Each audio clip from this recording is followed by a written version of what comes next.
हर homemaker अपने घर के कामों को अच्छे तरीके से करने के लिए अपनी पूरी एफर्ट लगाती हैं। अगर ये एफर्ट राइट डायरेक्शन में हो तो ये काम बिल्कुल भी हमें भारी नहीं लगेंगे और बिल्कुल ऐसे लगेगा जैसे चंद मिनटों का ही काम था और अच्छे तरीके से ये काम हो जाएंगे।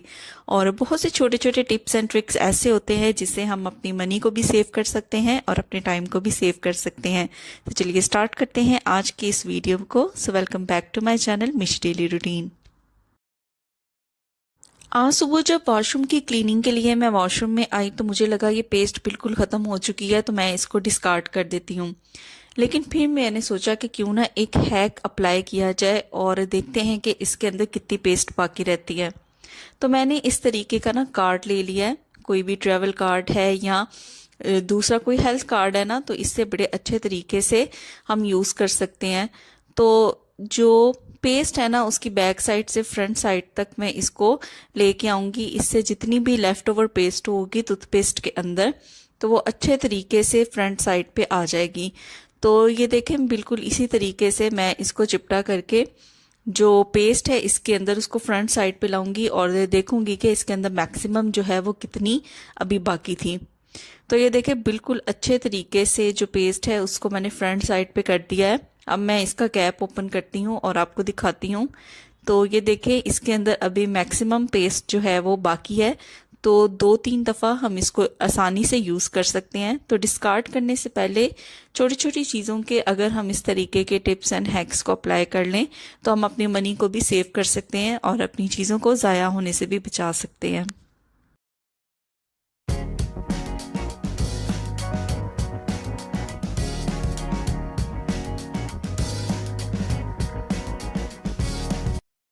तो घर की क्लीनिंग करने के बाद मैं किचन में आ गई थी और एज़ यूजुअल खाना बनाने लगी थी।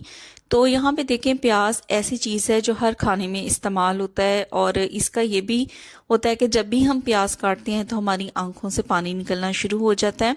अपनी काफ़ी वीडियोस में मैं बहुत से टिप्स एंड ट्रिक्स बता चुकी हूँ कि किस तरीके से आप इस प्रॉब्लम को अवॉइड कर सकते हैं।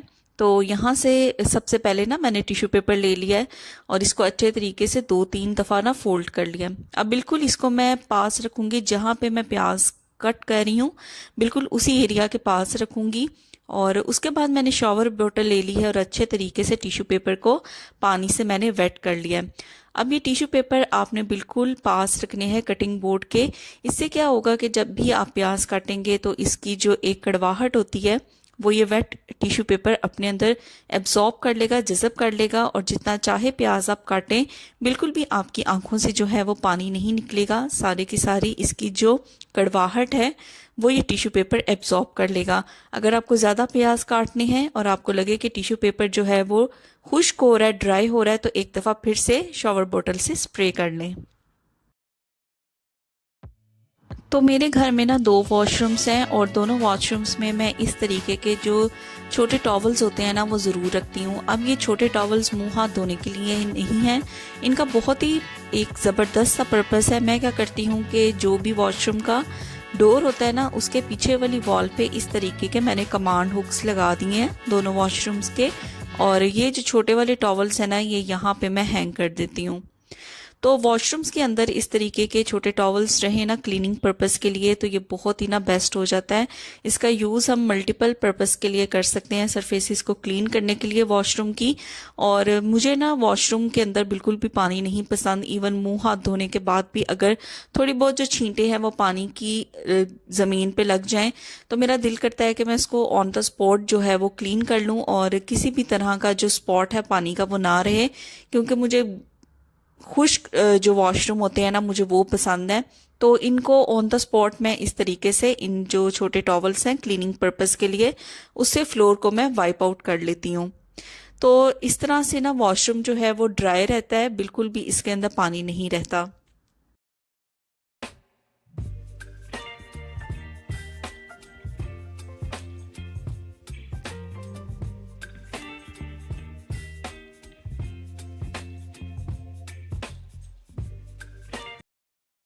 वॉशरूम के अंदर ना मैंने इस तरीके की ना एक बकेट सी रखी हुई है, ये बहुत ही कन्वीनियंट रहती है। इसके अंदर जितने भी शैम्पूस हैं बॉडी स्क्रब है ना वो मैं इसके अंदर रख देती हूँ। लेकिन काफ़ी टाइम हो गया था मुझे इसको ना क्लीन किए हुए, तो आप देख सकते हैं कि इसकी हालत कितनी ज़्यादा ख़राब हुई हुई है। तो बॉडी स्क्रब या शैम्पू जो हैं वो इसके अंदर निकल निकल के इसकी बेस में आए हुए हैं। तो इसके पीछे ना इस तरीके की ना दो कमांड हुक्स हैं, आप चाहें तो इसको वॉल के ऊपर ना चिपका सकते हैं। लेकिन मैंने इसके अंदर जो चीज़ें रखी थी ना वो काफ़ी हैवी थी, इसलिए ये अच्छे तरीके से ना फिक्स नहीं हो रहा था। और साथ ही ना एक सुराख भी है, अगर आप चाहें तो इसको कील के साथ भी हैंग कर सकते हैं। तो यहाँ पे इसकी क्लीनिंग के लिए ना मैंने इस तरीके का ना क्लीनिंग ग्लोव लिया है। और यहाँ पे मैं कोई भी हार्ड चीज़ इसके ऊपर नहीं लगाऊंगी, क्योंकि ये प्लास्टिक की बकेट है, तो इसके ऊपर स्क्रैचेस आने के ना चांसेस हैं। तो बेस के ऊपर ना इसके काफ़ी ज़्यादा शैम्पू लगा हुआ था ऑलरेडी, इसलिए मैंने कोई एक्स्ट्रा इसके अंदर कोई क्लीनिंग एजेंट ऐड नहीं किया। जस्ट जो ऑलरेडी इसके अंदर गिरा हुआ था ना वो ही इसके लिए काफ़ी है। तो इस वाले प्लास्टिक के लॉफ से ना मैं इसको अच्छे तरीके से क्लीन करूँगी। तो अच्छे तरीके से स्क्रब करने के बाद मैं इसको पानी से अच्छे तरीके से वॉश कर लूँगी। तो इस तरीके की जो बकेट्स होती हैं ना वो काफ़ी ज़्यादा कन्वीनियंट रहती हैं और एक बेस्ट ऑर्गेनाइजिंग टूल के तौर पे आपको बहुत ज़्यादा हेल्प करती हैं अपनी चीज़ों को ऑर्गेनाइज करने के लिए। तो बस इसको साइड पे मैंने छोड़ दिया है। मैक्सिमम पानी जो है इसका वो ड्राई हो चुका था। अब यहाँ पे मैंने ले लिया है ड्राइंग टॉवल और इससे अच्छे तरीके से ना मैं इसको ड्राई कर लूँगी, ताकि कोई भी इसके अंदर जो पानी है ना वो बाकी ना रहे।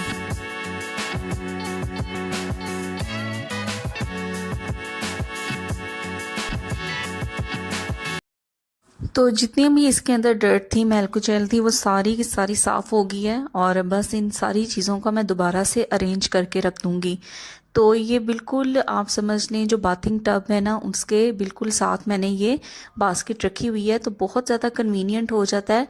और हर एक की ना अपनी हेयर कंडीशन के हिसाब से यहाँ पे शैम्पूस हैं और बॉडी स्क्रब हैं, कुछ फुट केयर के प्रोडक्ट्स हैं, तो वो सारे पास रहती हैं ना, तो शॉवर लेते हुए ना बहुत ज़्यादा कन्वीनियंट रहता है। तो ये बेस्ट ऑप्शन है इस तरह के ऑर्गेनाइजिंग बास्केट्स को यूज करना। बेकिंग पेपर आजकल आपको पता है कि बहुत सी रेसिपीज में यूज होता है, बेकिंग के लिए यूज होता है, एयर फ्रायर में यूज होता है, तो हर घर में ये तकरीबन मौजूद होता है। लेकिन अक्सर औकात क्या होता है कि जब भी हमें इसकी ज़रूरत पड़ती है तो हमें स्पेशल किसी कैबिनेट में हमने इसको रखा होता है और फिर हमें याद नहीं रहता कि कहाँ हमने रखा है, तो आंखों से ना ये ओझल हो जाता है। तो यहाँ पे एक छोटा सा टिप मैं आपके साथ शेयर करूँगी जो मैं भी फॉलो करती हूँ। तो सबसे पहले तो मैंने इसको ओपन कर लिया है। तो बेकिंग पेपर का आपको पता होगा कि इसके साथ ना एक कटर भी होता है, जो इसका ये बॉक्स है ना वहाँ पे बिल्कुल एंड पे ये पूरी लाइन ना कटर की होती है, तो इससे इसको कट करना ना बहुत ज़्यादा इजी हो जाता है। तो यहाँ पे जो मैं हैक फॉलो करती हूँ ना वो बहुत ही सिंपल है और बहुत ही कन्वीनियंट है। तो इससे बेकिंग पेपर ना नज़रों के सामने भी रहता है और जब भी इसकी ज़रूरत पड़ती है ना तो इसको यहाँ वहाँ ढूंढना नहीं पड़ता।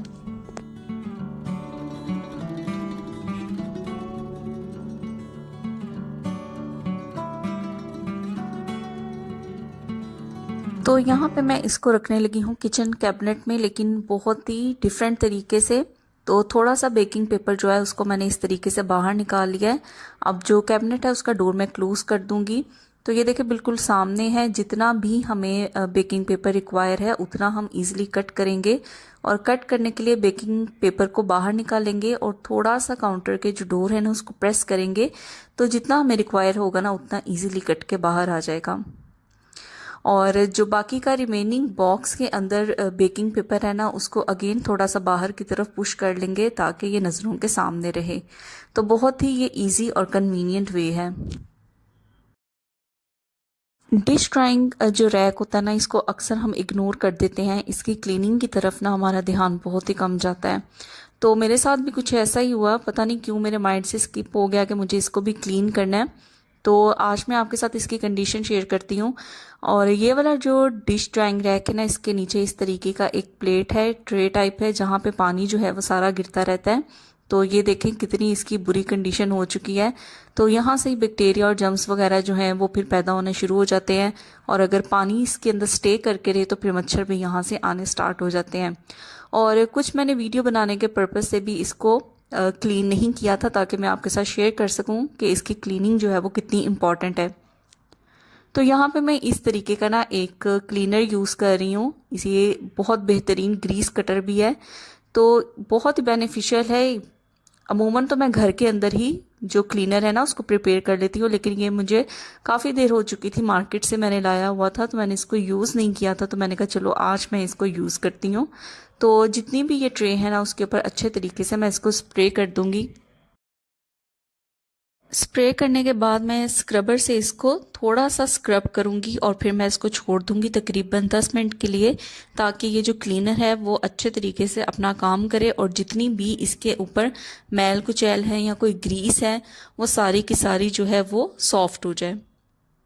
तो यहाँ पे 10 मिनट हो चुके थे। अब सिंपल जो बर्तन धोने वाला स्पॉन्ज है उसी का मैं यूज़ करूंगी और अच्छे तरीके से इसको फ्रंट साइड से भी और बैक साइड से भी अच्छे तरीके से स्क्रब कर लूँगी। और स्क्रब करने के बाद सिंपल जो टैप वाटर है उससे इसको अच्छे तरीके से क्लीन कर लूँगी, वॉश कर लूँगी। और वॉश करने के बाद इसको टैप के पीछे रख दूँगी ताकि जो भी एक्सेस वाटर है वो सारे का सारा ड्रेन हो जाए। अब ये ऊपर वाले रैक की बात कर लेते हैं। इसको भी मैं इसी ग्रीस कटर क्लीनर से क्लीन करूँगी, स्पॉन्ज के साथ अच्छे तरीके से रब करूँगी। इसको स्क्रब करना तो इजी है लेकिन इसको वॉश करना थोड़ा डिफ़िकल्ट है, क्योंकि जो टैप है ना उसकी हाइट इतनी ज़्यादा नहीं कि ये रैक जो है वो पूरे का पूरा सिंक के अंदर आ जाए। तो बस इसको मैंने ना स्क्रब कर लिया था। उसके बाद मैं इसको वॉश इस तरीके से करूँगी कि ग्लास के अंदर ना मैं थोड़ा थोड़ा पानी ले लूँगी और पानी लेने के बाद मैं रैक के ऊपर डालती जाऊँगी और अच्छे तरीके से ना इसको वॉश कर लूँगी।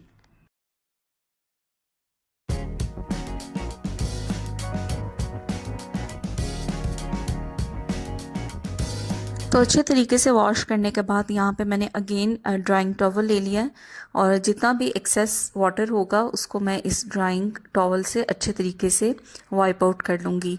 तो यहाँ पे जी हमारा जो डिश रैक है वो अच्छे तरीके से क्लीन हो गया है। अब जिस प्लेस के ऊपर मैंने ये डिश रैक रखा हुआ था उस एरिया को भी मैं क्लीन कर लूँगी, क्योंकि जाहिर है जब डिश रैक यहाँ पे पड़ा रहता है तो इसके नीचे वाली जो सरफेस होती है और पीछे वाली दीवार होती है वो भी काफ़ी ज़्यादा डर्ट से भर जाती है। तो सिंपल जो स्पॉन्ज है क्लीनिंग स्पॉन्ज उससे मैं इसको वाइप आउट कर दूंगी, इस सरफेस को क्लीन कर दूंगी ताकि जो भी डर्ट वगैरह है वो रिमूव हो जाए। तो बस यहाँ पे हमारा जो डिश रैक है वो भी क्लीन हो गया। तो ये थे मेरे कुछ आज के टास्क और यहाँ पे वीडियो को मैं एंड करूँगी। उम्मीद करती हूँ ये वीडियो आपको पसंद आई होगी और आपके लिए हेल्पफुल भी होगी। और अगर आप मज़ीद इस तरह की वीडियोस देखना चाहते हैं तो चैनल को सब्सक्राइब करें और जो बेल आइकन है ना उसको भी प्रेस करें और अपने फ्रेंड्स एंड फैमिली मेम्बर्स के साथ भी शेयर करें ताकि ये टिप्स एंड ट्रिक्स उनके भी काम आएँ और वो भी अच्छे तरीके से अपने घर को मैनेज कर सकें।